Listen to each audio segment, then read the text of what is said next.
welcome once again to Talk to the Hand Reviews. Let's start off with a chair dance. It's a little bit of a breakdown. It's gonna come back. It's gonna come back. It's gonna come back. Here it comes. Raise the roof. Come on. Hey, hey, hey, hey. Thank you for joining me again, my lovely ladies and handsome gents. Today I would like to talk to you about one of my dear, dear friends. The Queen Anne's Lace Flower. Isn't it beautiful? It is from my garden, where lots and lots of other ones are. And I did not know until recently what it means.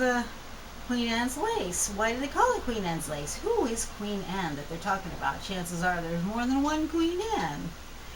So, look at this little thing in the middle.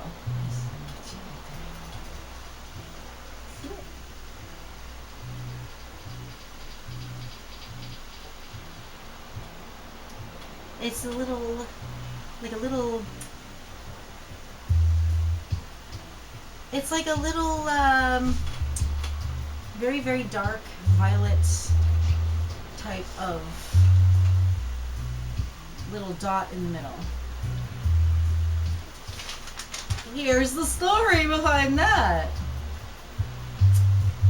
The legend of Queen Anne of England. From 1665 to 1714, that Queen Anne, at her needlework, pricked her finger, one drop of blood, onto the lace that she was working on. So that's kind of interesting. It's a little bit macabre.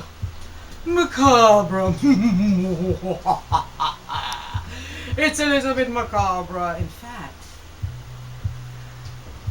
it's,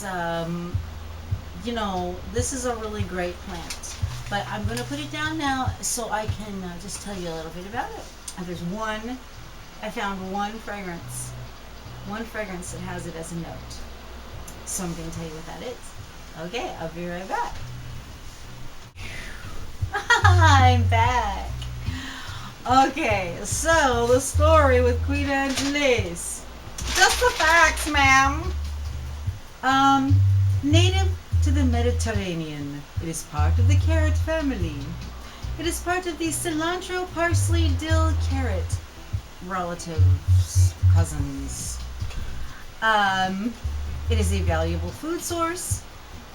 It is butterflies and pollinators and a lot of wildlife use it, including the black swallowtail butterfly. I find this to be true. Out in my garden, they go from Queen Anne's Lace to Queen Anne's Lace, and so we just leave it, let it go. Even though it grows naturally here, it's considered a weed.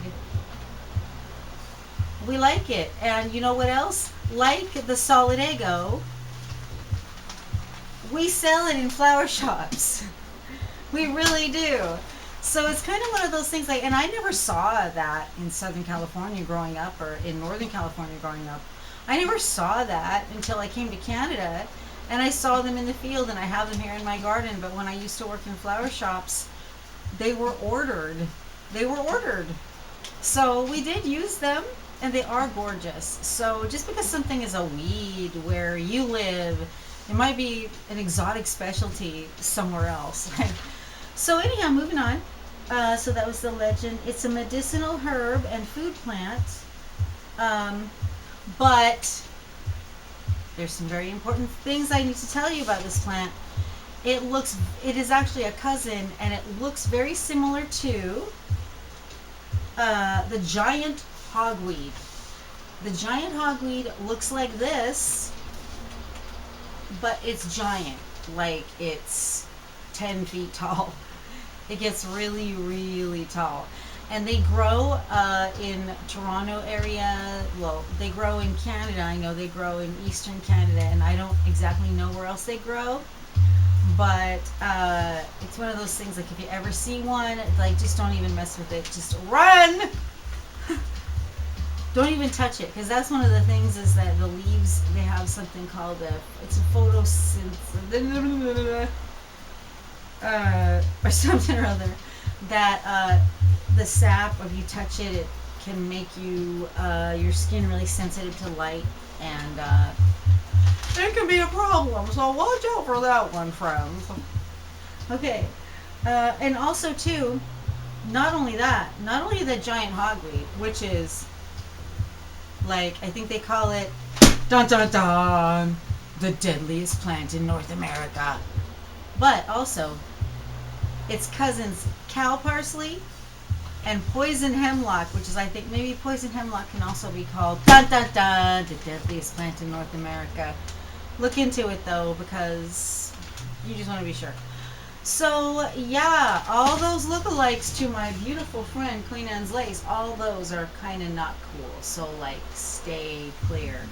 In fact, stay clear if you see anything that looks like Queen Anne's Lace out in the wild, to be honest with you, unless you know that's what it is.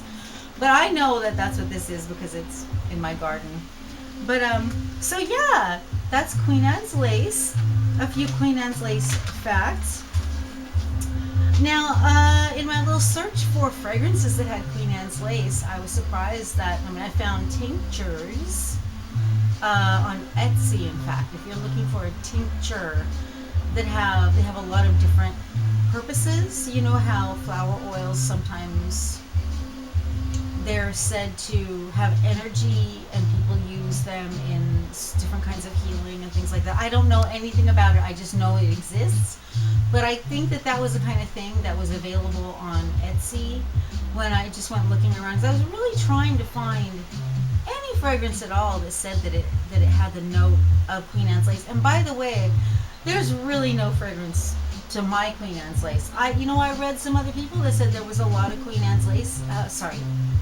There was a lot of Queen Anne's Lace in their Queen Anne's Lace. No, there was a lot of fragrance in their Queen Anne's Lace. Mine, not so at all. But it sure is gorgeous. And I enjoy it very much. And I honor it. And I'm so thankful to have it. So there was one fragrance. And I went and made sure that that it did have notes. It wasn't just called Queen Anne's Lace. Because I did find other fragrances called Queen Anne or Queen Anne's Lace, or but they didn't necessarily have Queen Anne's Lace essence, or it was, are you ready? Drum roll please. I actually have a little drum over here. I should bring gong, bum bum bum bum bum. Would you like that? You know what, if you like me to do that, if you like me to work my drums and my percussion, it's all just like right over there. I'll just grab it. I'll start doing some crazy stuff like that. So please, down below, if you want more crazy stuff like that, mention it and I'll do it. Dare me. In fact, dare me. Is that stuff actually there? Do I actually have percussion? Do I have a guitar? Do I have an amp right there? Do I have like maybe a couple of tambourines? Do you think I have some little shaky things right there? Right over there? You think I do? Dare me to prove it to you. Right down below. If you want me to just like grab something like that, and we'll see if I'm lying or not. Okay, so the one fragrance is boom. I really need a gong. That'd be cool, eh? Dong.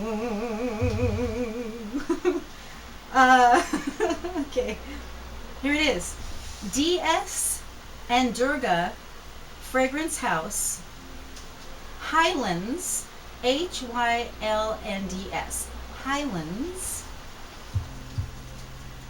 Foxglove. They call it Foxglove. DS and Durga Fragrance House Highlands Foxglove. I am sorry if I'm not saying that in the right way or the right, because I get a little bit confused about some of these fragrance houses. Like, I love them and I'm so excited to have a legit reason to like go look into this stuff and look at the pretty bottles and stuff like that, just it's so interesting to me. But yeah, that one, DS and Durga Highlands Fragrance House Foxglove. It's a shared fragrance, unisex. It says that its top notes are lemon peel, rosewood, and Queen Anne's Lace. So that's good. So I found you one. I found me one, really. And then the middle notes are iris, champaca, and neroli. And then the base notes are peach skin, ambergris, and suede something. I'm sorry. Like, I in my own writing. I apologize. If I could, maybe I would print this stuff out, and then I could be assured that I would know. But as it is now, that's just kind of the way it is. So yeah. So the Queen Anne's Lace. Okay.